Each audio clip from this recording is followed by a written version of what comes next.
बच्चों अब चैप्टर 2 में 2.1 कर लिया। 2.2 देखेंगे। 2.2 के संबंध में सत्यता की जांच कीजिए। तो अब यहाँ शून्य कौन है, अल्फा बीटा है, और गुणांक कौन है, एबीसी है। इंग्लिश में बोला find the zeros of the polynomials and check the relation between zeros and coefficient. तो जीरोस कौन हुए, अल्फा बीटा, और कोएफिशिएंट कौन होंगे, एबीसी। तो अब देखिए अल्फा बीटा कौन आते हैं, हमने देखे था कि अल्फा प्लस बीटा कितना होता है, माइनस बी अपॉन ए, और अल्फा इंटू बीटा कितना होता है, सी अपॉन ए। ये हमें रिलेशन प्रूव करना है। अब ये एबीसी क्या है, तो ये एबीसी है कोएफिशिएंट। किसके एबीसी के कोएफिशिएंट, यानी कि ax² + bx + c। इसको मानक रूप में बना करके हमें x² का कोएफिशिएंट a लेना है, x का कोएफिशिएंट x का जो गुणांक है वो b लेना है, और जो संख्या है वो c लेना है, नंबर को हमें c लेना है। पर ये है कि मानक रूप में होना चाहिए ना, स्टैंडर्ड फॉर्म में होना चाहिए, मानक रूप है ना, स्टैंडर्ड ये होना चाहिए। ठीक है, तो मानक रूप होना चाहिए। मानक यानी मानव, एक एग्जांपल समझे, दानव नहीं होना चाहिए। दानव राक्षस, यानी बड़े बड़े बाल होते हैं, बड़े बड़े नाखून होते हैं, उसके नाक भी बड़ी सी होती है, मुंह भी बड़ा, दांत भी बड़े, ऐसा नहीं होना चाहिए, डरावना नहीं होना चाहिए। यानी ये अगर ऐसा लिखा आ जाए ना तो ये क्या हो गया, मानव रूप हो गया, मानक रूप नहीं है। तो मानक कैसा है, ऐसा सिंपल मेरे जैसा। दानव कैसा, सर यहाँ पे हो गया, हाथ यहाँ आ गए, है ना, चेंज हो गया, चेंज हो गया है, मतलब इसमें वैल्यूज बदल गई, तो ये दानव रूप में है। This is not a standard form. ये क्या है, मानक रूप में नहीं है, दानव रूप में। जिसको हमें चेंज करके वापस मानक रूप में बदलना पड़ेगा। ठीक है, तो अब इसको देखिए क्या है, मानक रूप में है, तो पहले x² फिर x के number, right, this is a standard form. ये मानक रूप में है। आगे बढ़ते हैं, जब मानक रूप में आ जाए तब अब इसको हम फैक्टराइज करेंगे, गुणनखंड करेंगे। ध्यान से समझे इसको। इस गुणनखंड करने के लिए पहले वाले नंबर का कोएफिशिएंट और लास्ट वाले का, इसका गुणांक 1 दिख रहा है हमें, और इसका 10, दोनों का हमें क्या करना है, गुणा कर देना है। ठीक है, पहले और आखिरी का गुणा कर देना है, फर्स्ट और लास्ट का मल्टीप्लाई कर देना। बीच वाले नंबर को ऐसे नंबर में फैक्टर करना है, बीच वाले नंबर को ऐसे नंबर में फैक्टर करना है, ऐसे नंबर में हमें गुणनखंड करना है कि जोड़ने पर तो 7 आना चाहिए, है ना, प्लस करने पर 7 आना चाहिए, लेकिन उसका गुणा करने पर 10 आना चाहिए, मल्टीप्लिकेशन करने पर 10 आना चाहिए। सिंपल सा, हमें समझ नहीं आ रहा है, कोई बात नहीं। जो हमारा मल्टीप्लिकेशन आया उसका फैक्टर करना आता है प्राइम नंबर से, तो इसका गुणनखंड कर दो। 2 से 5 बार में कट गया, 5 से 1 बार में, 2 नंबर आ गए, 2 नंबर आ गए। मैंने बोला था कि गुणा करने पर 10 आना चाहिए, जोड़ने पर 7 आना चाहिए। तो क्या ये 2 नंबर आए जिनको जोड़ने पर 7 आ रहा है, 7 आ रहा है, बिल्कुल आ रहा है। तो हम क्या करते हैं, इस वाले को ऐसे चेंज कर देते हैं, और इसकी जगह क्या लिखेंगे, हम लिख देंगे 7 की प्लेस पर 5 + 2। ठीक है, 5 + 2 लिख देंगे। अब अंदर गुणा कर देंगे, किधर से, इस x का 5 में कर देंगे, बन जाएगा 5x, इस 2 का भी कर देंगे तो बन जाएगा 2x + 10। कोई डाउट, 7 को हमने कर दिया 5 + 2, और फिर अंदर मल्टीप्लाई कर दिया 5x और 2x। क्लियर। अब इस आगे के 2 नंबर में से कॉमन लेंगे, लास्ट के 2 में से कॉमन लेंगे। तो आगे के 2 में से क्या कॉमन दिख रहा है हमें, तो यहाँ x², यहाँ x से मतलब x कॉमन आ रहा है, x² है तो x बच जाएगा, x को कॉमन ले लिया, बचेगा 5, यानी 5 बच गया। अब इन दोनों में से कोई सेम नंबर, मतलब ऐसा कॉमन लेना है जिसके पहाड़ी में दोनों आते हो। तो हमें इसके 2 के पहाड़े में दिख रहा है, तो ये 2 दिख गया। 2 से इसको काट देंगे, कितनी बार, 1 बार कट जाएगा। 2 से इस 10 को काट देंगे, कितनी बार में कटेगा, 5 बार में, 2 बजे 10। अब दोनों सेम नंबर आ गए, तो जब सेम सेम आ जाए तो इनको बाहर निकाल लेते हैं, कॉमन ले लेते हैं। तो x + 5 को कॉमन ले लिया, ये कितना है, x + 2।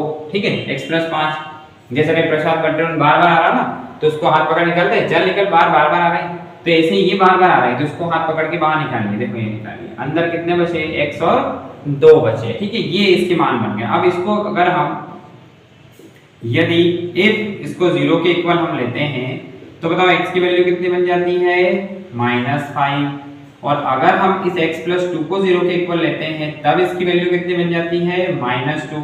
तो जो x के शून्य आएंगे, जीरोस आएंगे, है ना, यहाँ पे बोला था हमने शून्य, यहाँ पे हमने बोला था जीरोस, ये जो आएंगे ना अल्फा और बीटा, ये वैल्यूज बन जाएगी। ये अल्फा हो जाएगा -5, और यहाँ पर बीटा हो जाएगा -2।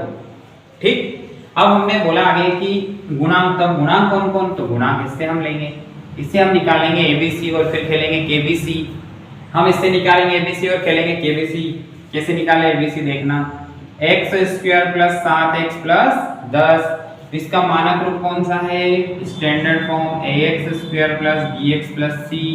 बताओ इसका कोएफिशिएंट कितना 1, तो बताओ a की वैल्यू क्या आ रही है, a की वैल्यू हमें 1 दिख रही है, दिया। फिर देखो b साइन, चिन्ह सही देंगे इसको, है ना, ये तो प्लस का ही है, तो इस b की वैल्यू कितनी हो गई, 7 हो गई। नंबर देखो c कितना हो गया, तो c हो गया 10।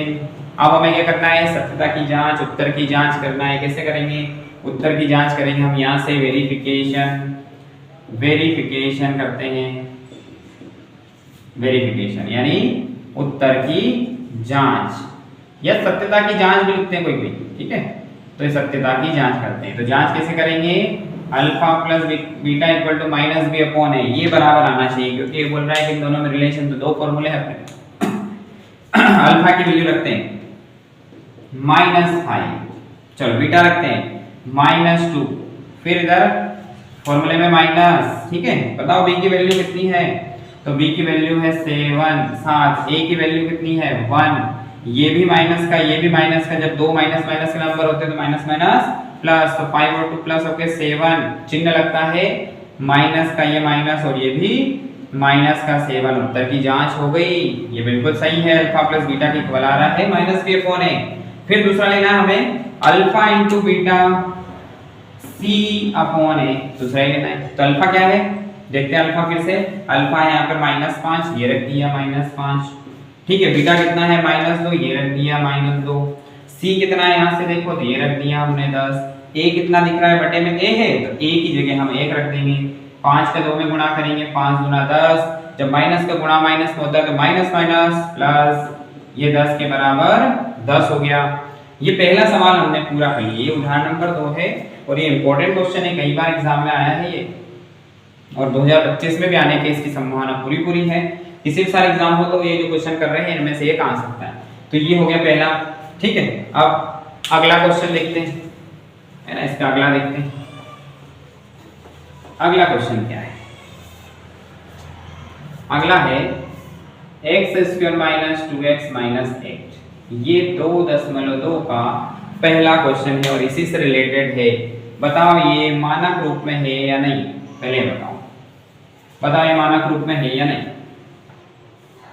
है मानव रूप में कि दानव रूप में, हाथ पैर अपनी अपनी जगह है, मतलब x², देखो फिर से ax² + bx + c मानक रूप, x² - 2x - 8 मानक रूप, दिस द स्टैंडर्ड फॉर्म। आगे बढ़े, पहले का और लास्ट का मल्टीप्लाई करना है, पहले में 1 दिख रहा है, दूसरे में 8 दिख रहा है, मल्टीप्लाई कर दिया 8 आ गया। अब इस 2 को ऐसी संख्या में तोड़ना है कि जोड़ने घटाने पर माइनस का 2 आना चाहिए, 2 आना चाहिए, ठीक है, घटाने पर 2 आना चाहिए। तो देखें इसको तोड़ते हैं, ये 2 से तोड़ दिया 2 चौका 8, फिर 2 से तोड़ दिया 2 दूना 4, फिर 2 से तोड़ दिया 2 1, अरे 3 नंबर हो गए। हमें कितने चाहिए, 2 चाहिए, कोई बात नहीं, ऊपर वाले को छोड़ के इन दोनों का मल्टीप्लाई कर दो, कितना हो गया 2 दूना 4। अब बताओ 4 और 2 का गुणा करने पर 8 आ रहा है और 4 में से 2 घटाने पर क्या 2 आ रहा है, बिल्कुल आ रहा है, यानी कि 2 नंबर हमें मिल गया है, ठीक है। तो देखिए x² minus bracket x minus 8, बताओ क्या करना है, तो इसको हमें माइनस करके लिखना है 4 - 2, क्योंकि प्लस करेंगे तो 6 हो जाएगा, वो नहीं चाहिए हमें क्या चाहिए, माइनस करके 2 लाना है, तो माइनस कर दिया। अब क्या होगा, उसका गुणा होगा दोनों तरफ से ना, माइनस का भी होगा इधर से भी, है ना, बीच में बिठा दिया, दोनों तरफ से चांटे मारना है चटाचट। कैसे, इधर माइनस का गुणा, इधर x का गुणा, x² माइनस, चलो माइनस का गुणा कर दो, इधर चांटा मारो, ये माइनस का 4, इधर से x का ये माइनस 4x, इधर से माइनस का गुणा, माइनस माइनस प्लस, ठीक है, इधर से x का गुणा, ये कितना हो गया है, माइनस माइनस प्लस का 2x -8, क्लियर। माइनस का भी गुणा किया है, x का भी गुणा किया है, माइनस का भी मल्टीप्लिकेशन, x का भी, दोनों तरफ से चटाचट उड़ा दिया। यहाँ से कॉमन लेना है, यहाँ से कॉमन लेना है, बताओ क्या कॉमन आ रहा है इन दोनों में से, तो इनमें से x कॉमन आ रहा है, x² है तो x बच जाएगा, यहाँ से x कॉमन ले लिया, 4 बचा केवल माइनस का इन दोनों में से। तो इनमें ऐसा नंबर लेना है जिसके पहाड़े में दोनों संख्या आती हो, तो 2 के पहाड़े में 2 भी आता है, 8 भी आता है। 2 के पहाड़े में 2 कितनी बार आता है? तो 2 एकम 2, केवल 1 से लिख दो। 2 के पहाड़े में 8 कितनी बार में आता है? 2 चौक 8, 4 लिख दो। जब प्रसाद लेने के लिए कोई बार बार हाथ ऐसे फैलाए तो क्या करना? हाथ पकड़ के बाहर निकालना है। चल निकल, ये निकाल लिया बाहर, x - 4, क्लियर। फिर x + 2 ऐसे सही रहेगा। अब हम बोल दें यहाँ पर यदि एक बार इसके बराबर 0 और एक बार इसके बराबर 0, जब इसको बराबर 0 लिया तो देखना जब कोई नंबर बराबर के इधर प्लस का होता है, जब वो उधर जाता है तो काय का बन जाता है?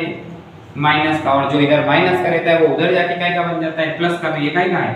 माइनस का, उधर जाके बन गया प्लस का। फिर ऐसे ही x + 2 के इक्वल 0 लेते हैं। x + 2 है, 2 को उस तरफ भेज दो, काय का बनेगा? माइनस का।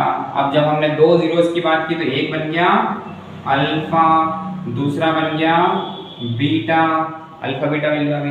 अब हमें क्या करना है? उत्तर की जांच करना है। तो हमें पहले तो शून्यक निकालने पड़ेंगे ना, या सॉरी कोएफिशिएंट, यानी कि उसके गुणांक निकालने पड़ेंगे। एबीसी हम निकालेंगे, एबीसी फिर खेलेंगे केबीसी। हम निकालेंगे एबीसी फिर खेलेंगे केबीसी। तो निकालते पहले एबीसी फिर खेलेंगे केबीसी। निकालो एबीसी, x² - 2x - 8। ये देखो अब हमें क्या करनी है? इसकी तुलना करनी, कंपेयर करना है किससे? ax² bx और c से, है ना। मैं इसको मिटा के एक बार फिर से लिखता हूँ कि कैसे कंपेयर कर रहे हैं, कंफ्यूज नहीं होना। ये मेरे की समीकरण, इसको हमें किससे कंपेयर करना है? मानक रूप से ax² + bx + c से कंपेयर करना है। क्या करना है? इसको कंपेयरिंग, ठीक है। इसकी करते हैं हम तुलना। तो हम करते हैं तुलना इस वाले की। बताओ a की वैल्यू कितनी दिख रही है? 1। बताओ b की वैल्यू, चिन्ह सहित लेना है। b की वैल्यू कितनी दिख रही है? माइनस कर, जो x का कोएफिशिएंट है ना, जो x का गुणांक है वो b है, जो x² का गुणांक है वो a है, और जो नंबर है वो c है। तो abc निकाल लिया। अब खेलते केबीसी में हमें क्या करना है? वेरिफिकेशन, सत्यता की जांच, उत्तर की जांच, ठीक है। अल्फा + बीटा होता माइनस b अपॉन a। बोलो अल्फा क्या है? तो अल्फा देखते हैं, यहाँ पर 4 दिख रहा है, ये रहा अल्फा। फिर बीटा कितना दिख रहा है? तो बीटा दिख रहा है हमें -2, ठीक है। बीटा दिख रहा है -2। फिर बराबर माइनस, बोलो b कितना? तो b है -2 अपॉन में a कितना? तो a है 1, ठीक है। 4 प्लस का है, 2 माइनस का है। प्लस माइनस माइनस होता है, तो 4 में से 2 गया तो 2 बचेगा। प्लस की संख्या बड़ी है इसलिए चिन्ह प्लस का, माइनस का माइनस में गुणा कर दिया, माइनस माइनस प्लस, तो ये 2 के बराबर 2 आ गया। ये उत्तर की जांच हुई। फिर आगे अल्फा × बीटा कितना होता है? c/a। तो अल्फा 4 बीटा -2, तो अल्फा 4 बीटा -2, वैल्यूज को यहां से लेना है, अल्फा और ये बीटा। फिर c कितना? c दिख रहा हमें -8। a कितना है? तो a दिख रहा हमें 1। अब मल्टीप्लाई कर दो, 4 × 8, 4 × 8, और प्लस माइनस माइनस, फिर ये -8 ऐसा कैसा? तो आ गया -8 के बराबर। -8 यहाँ पर भी हो गई उत्तर की जांच। तो ये उत्तर की जांच भी हमने कर ली। तो पहले हमने निकाले अल्फा बीटा, फिर हमने निकाले एबीसी, फिर खेला केबीसी, और केबीसी खेल के इनको बराबर बराबर लिया है और जीत लिए 7 करोड़। नहीं 7 करोड़ नहीं, 80 लाख में काफी, ठीक है। जितने जीते हैं उतने, जिसने जितना ज्यादा सवाल करेंगे वो ज्यादा नंबर लेके आएगा, उतना वो केबीसी अच्छे से खेल पाएगा।